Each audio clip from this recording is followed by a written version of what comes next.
ভারত মাতা কি।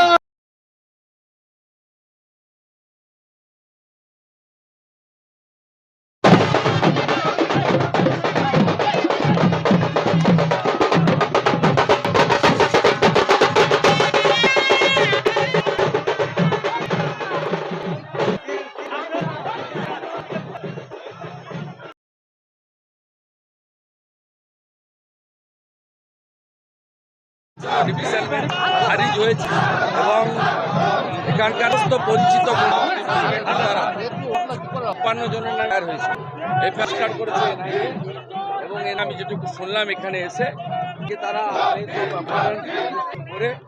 আসামিদের বিরুদ্ধে ব্যবস্থা নিতে শুরু করেছে এবং ডিভিশন বেঞ্চে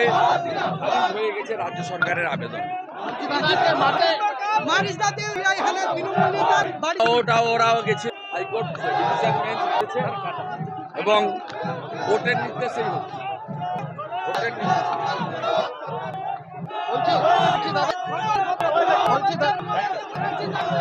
কথা দিব না যে নিতেছে আরাধনমন্ত্রীর কথার দরকার নেই নিতেছে মুখ্যমন্ত্রীর গত কথার কারণ দিতে যাবো আর আপা করে গেছে তোর বিরুদ্ধে বিজেপিতে নিস না আর সব আমার কথা করে আঁকা নেন স্ত্রীদের পেয়ে রেখেছে নবদে সংস্কৃতি দপ্তরে